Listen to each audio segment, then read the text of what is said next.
Durante siglos, se repitió una certeza aparentemente indiscutible.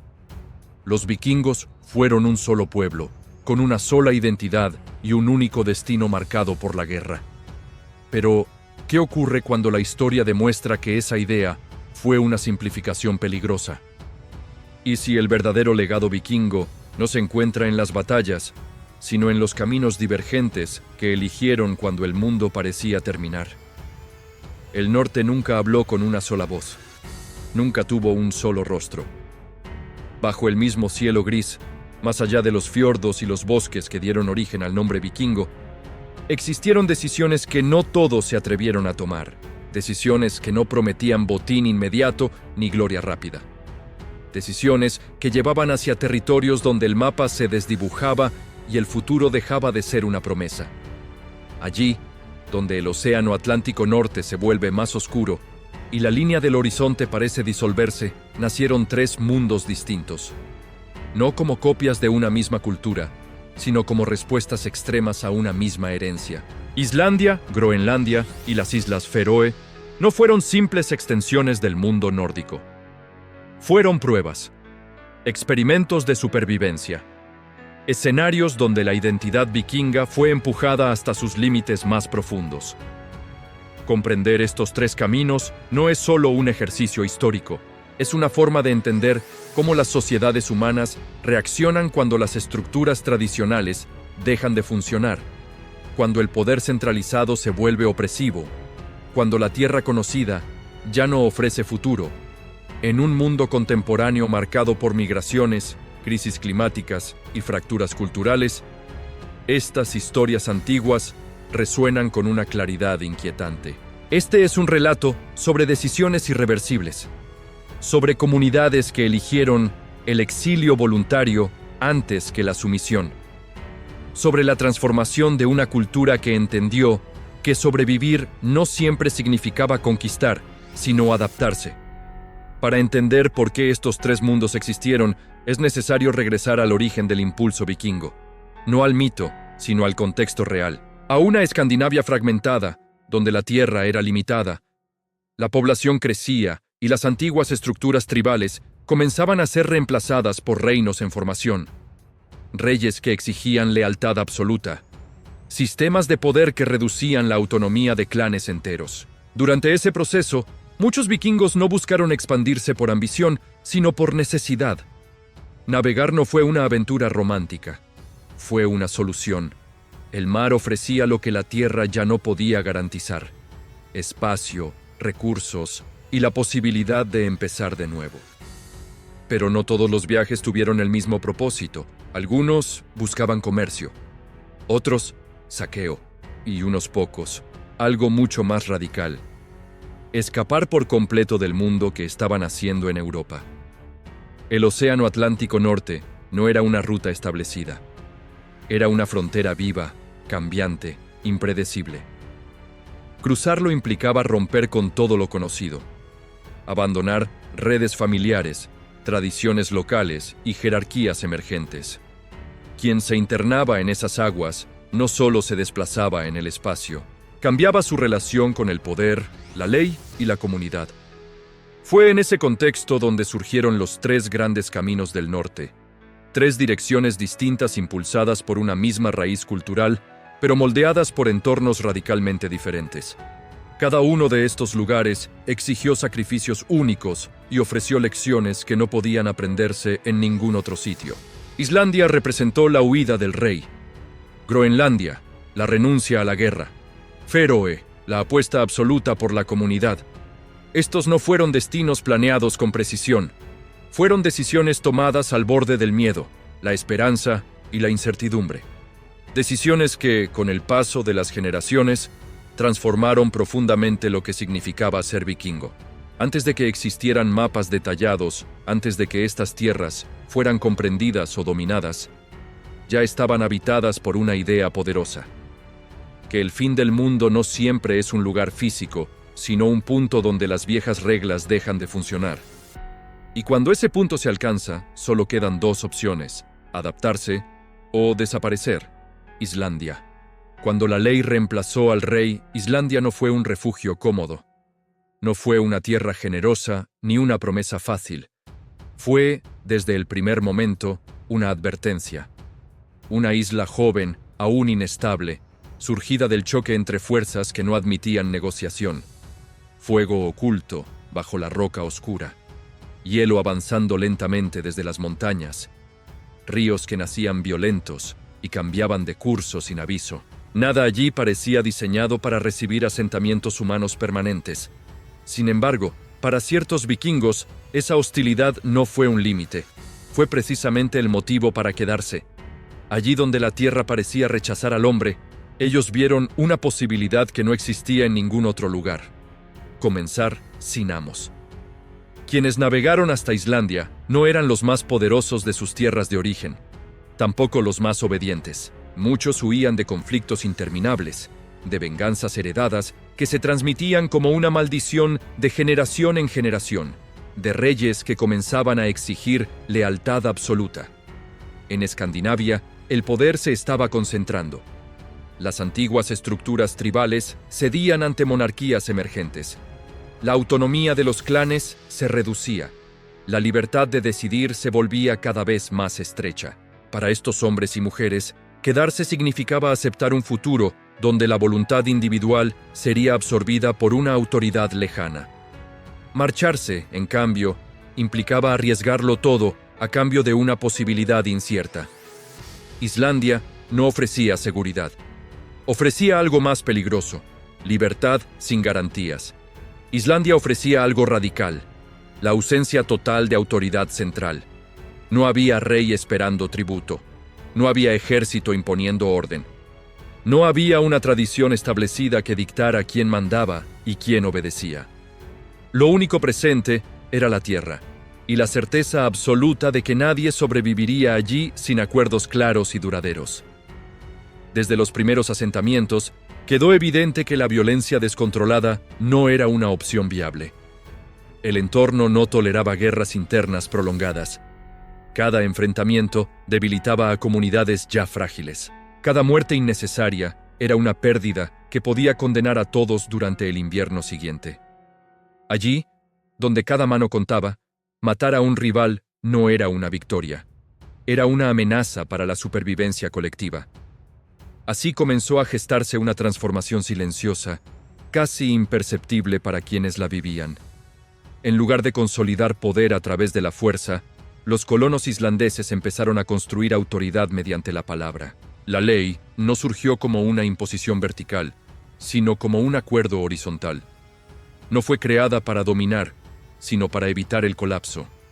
Sin reglas compartidas, la isla se habría convertido en una cadena interminable de venganzas, idéntica a aquello de lo que habían huido. Las normas no se escribieron de inmediato, se memorizaron, se recitaron, se transmitieron de generación en generación con una precisión casi sagrada. Recordar la ley era una responsabilidad cívica. Olvidarla no era solo una falta moral, era un peligro real.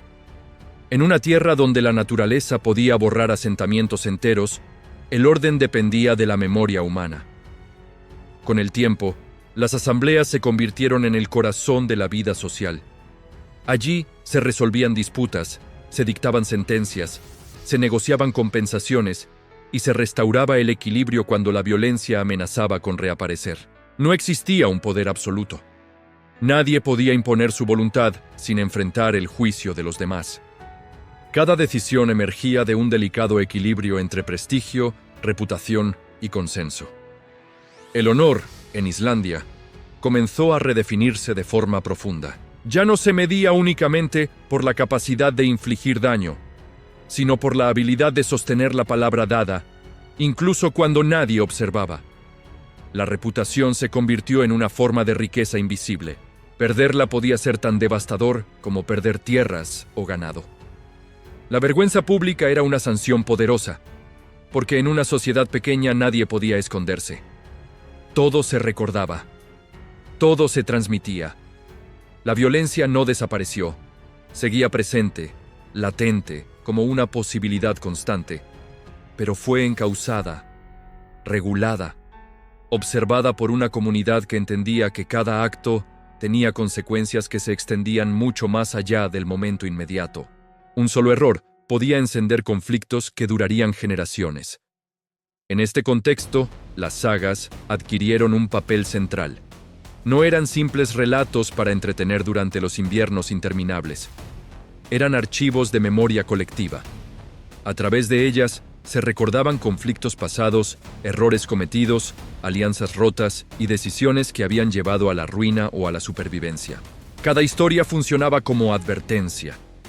Cada nombre mencionado era un recordatorio de lo que podía ocurrir cuando el orgullo superaba a la razón. El vikingo islandés se convirtió, sin saberlo, en un historiador de sí mismo.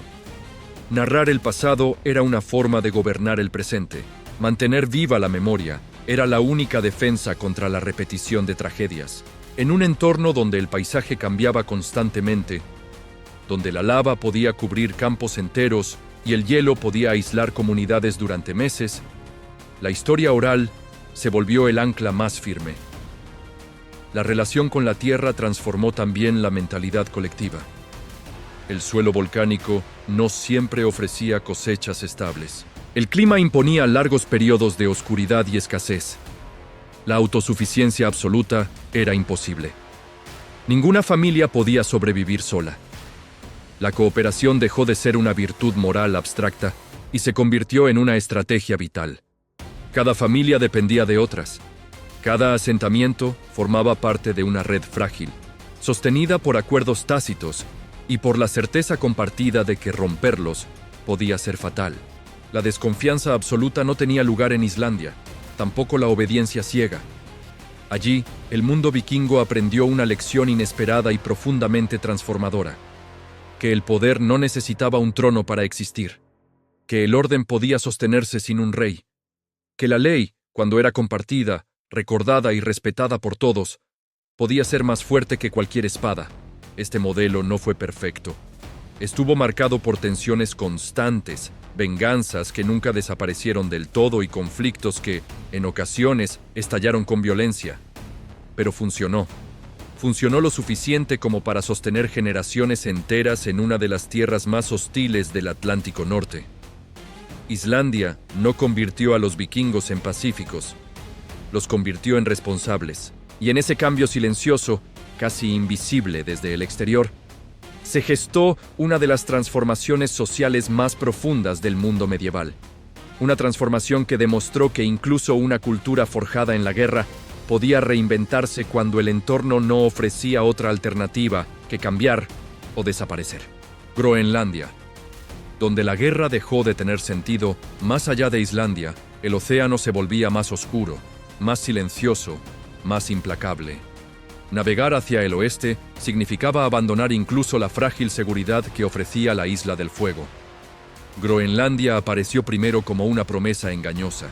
Desde lejos parecía una tierra vasta, abierta, casi verde en ciertos momentos del año, pero al acercarse, revelaba su verdadera naturaleza: hielo, roca desnuda y viento interminable. Llegar allí no fue una conquista, fue un desafío directo a la lógica de la supervivencia. Groenlandia no ofrecía abundancia, ofrecía resistencia. El frío no era una estación, era una presencia constante. El hielo marcaba los ritmos de la vida. El mar podía cerrarse durante meses, atrapando comunidades enteras en un aislamiento absoluto. La tierra apenas permitía el pastoreo. Cada recurso era limitado, frágil, difícil de reemplazar. Quienes se establecieron allí no lo hicieron por ambición. Lo hicieron porque habían llegado demasiado lejos como para volver atrás. Porque Islandia, para algunos, ya no ofrecía espacio. Porque el impulso de avanzar era más fuerte que el miedo a desaparecer. En Groenlandia, el mundo vikingo cambió de forma profunda. La guerra dejó de ocupar el centro de la vida cotidiana. No porque el honor hubiera perdido valor, sino porque el entorno no permitía distracciones. Cada conflicto interno debilitaba al conjunto. Cada enfrentamiento innecesario ponía en riesgo la supervivencia de todos. La violencia, tan central en otros contextos, se volvió un lujo peligroso. Aquí, la fortaleza no se medía en gestas heroicas ni en relatos de batalla.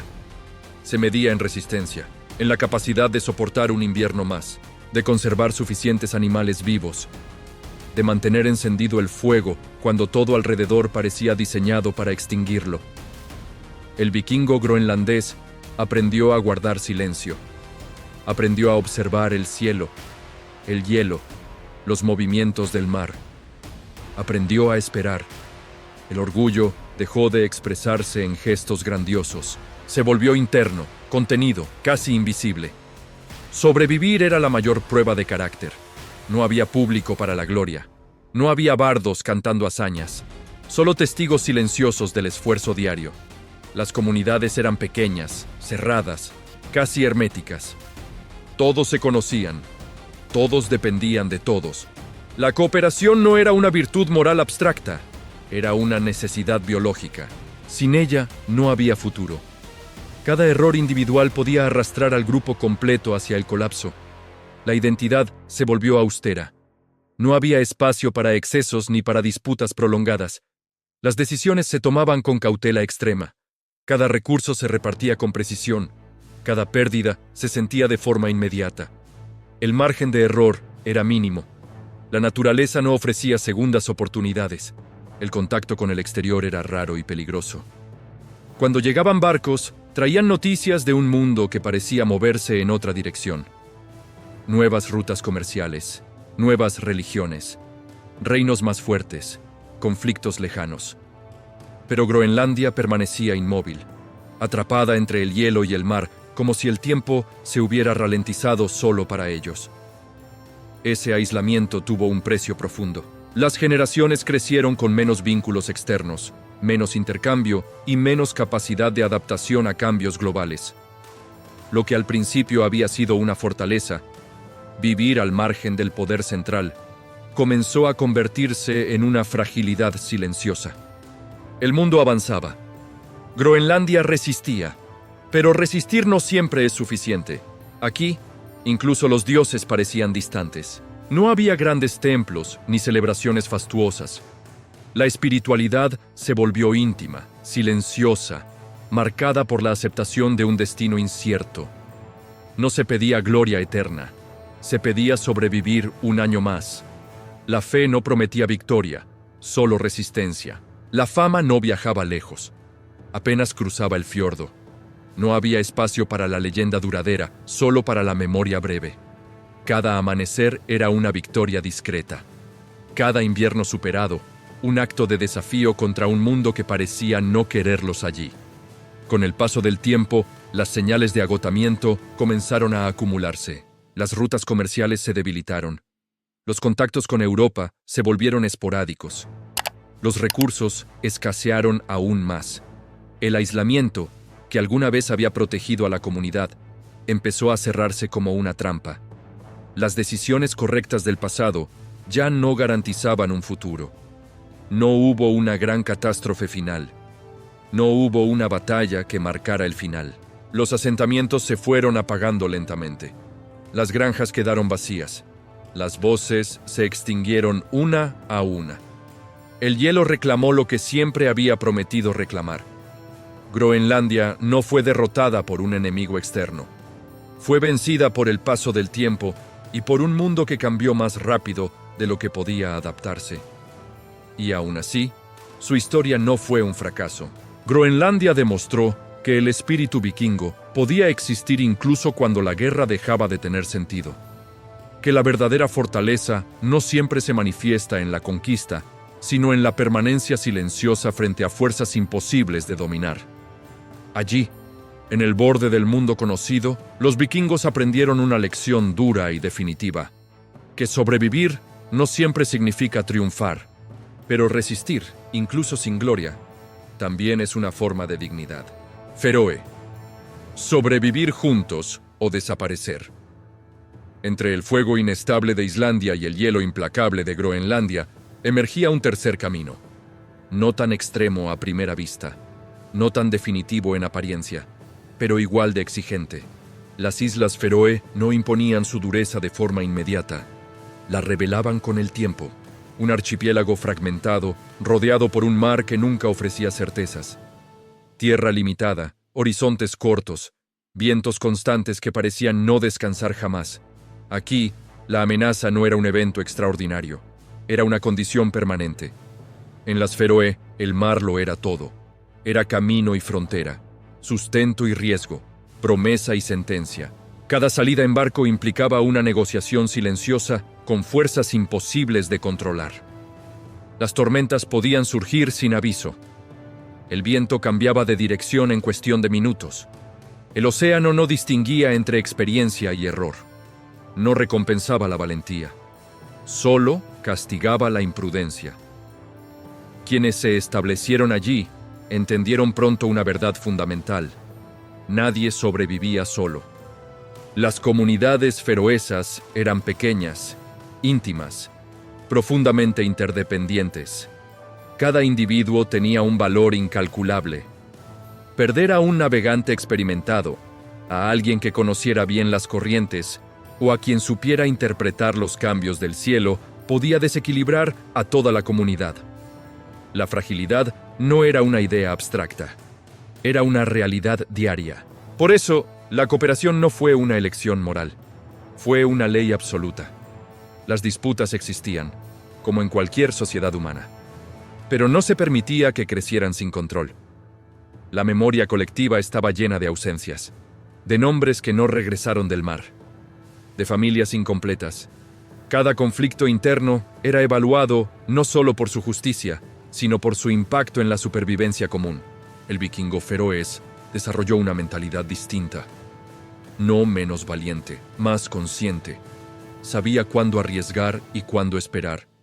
Sabía que imponerse sobre otros no garantizaba nada, que el dominio era efímero frente a un entorno que podía reclamarlo todo en un solo instante.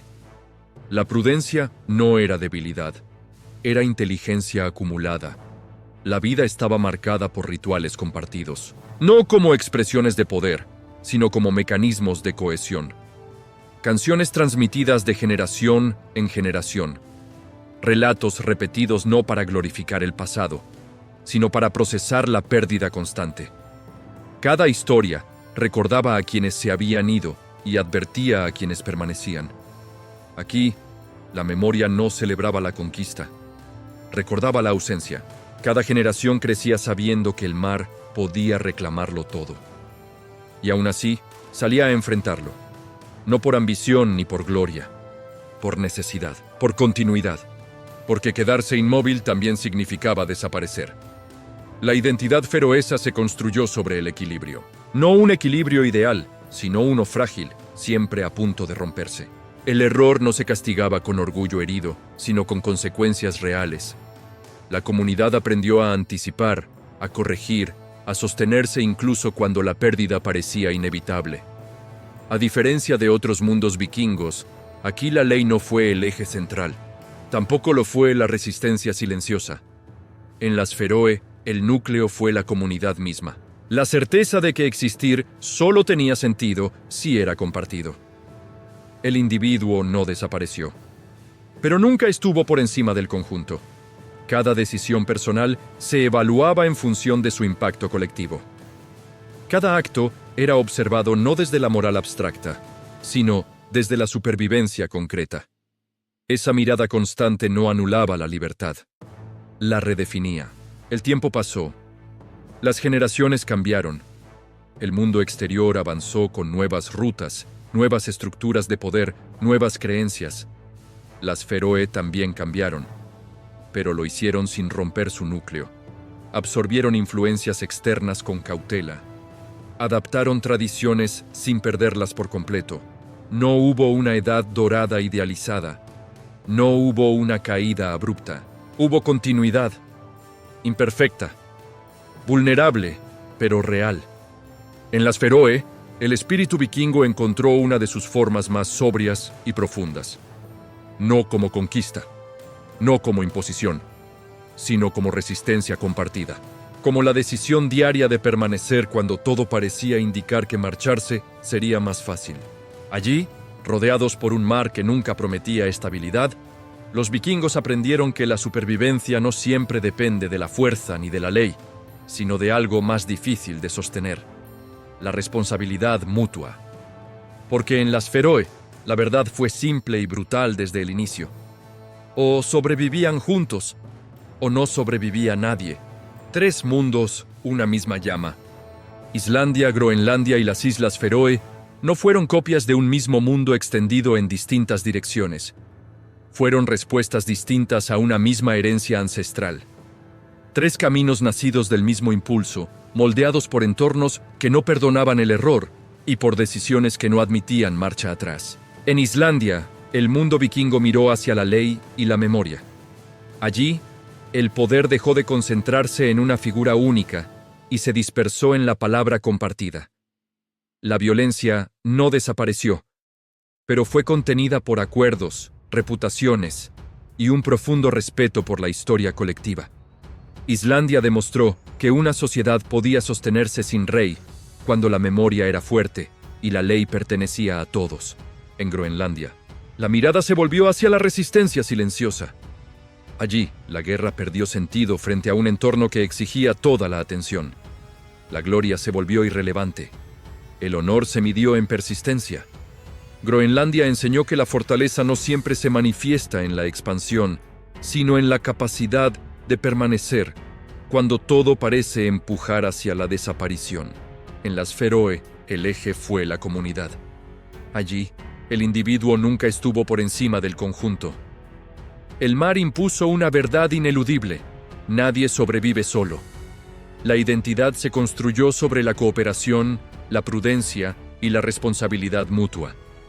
Las Feroe demostraron que existir juntos podía ser la forma más pura de resistencia. 3 mundos, 3 respuestas distintas, un mismo desafío. Ninguno de estos caminos fue perfecto. Ninguno garantizó estabilidad eterna. Algunos resistieron. Otros se apagaron lentamente. Pero todos revelaron algo esencial sobre el espíritu vikingo que la historia simplificada rara vez menciona.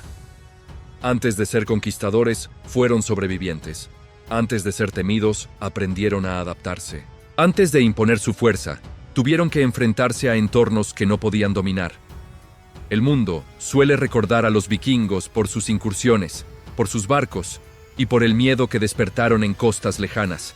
Pero su legado más profundo no está en el saqueo, sino en estos márgenes olvidados, en los lugares donde no había botín, donde no había imperios que conquistar, donde el desafío no era vencer a otros, sino no desaparecer. Islandia, Groenlandia y Feroe fueron los verdaderos laboratorios del mundo nórdico. Allí se puso a prueba la capacidad humana de cambiar sin perderse por completo, de abandonar viejas certezas sin renunciar a la identidad, de aceptar que sobrevivir, en ocasiones, exige transformarse hasta dejar de ser reconocible para quienes se quedaron atrás. Estas historias no pertenecen solo al pasado. Hablan de lo que ocurre cuando las estructuras conocidas dejan de funcionar, cuando el entorno cambia más rápido que las tradiciones, cuando las sociedades deben decidir entre aferrarse a lo que fueron o adaptarse a lo que viene, aún sin garantías. El fin del mundo, como descubrieron estos vikingos, no siempre llega con fuego o destrucción. A veces llega en forma de silencio, de aislamiento, de decisiones pequeñas que, acumuladas, transforman generaciones enteras. Algunos eligieron la ley, otros eligieron la resistencia, otros eligieron la comunidad. No todos sobrevivieron, no todos dejaron descendencia, pero todos dejaron una huella que explica por qué el mundo vikingo fue capaz de llegar tan lejos y de existir donde otros no pudieron. Porque en los confines del norte, bajo el hielo, el viento y el mar, se reveló una verdad que trasciende épocas y culturas, que la verdadera fuerza no siempre está en conquistar el mundo, sino en encontrar la forma de seguir existiendo cuando el mundo parece terminar. 3 mundos, una misma raíz, una misma llama antigua y un desafío eterno que nunca desaparece: adaptarse o desaparecer.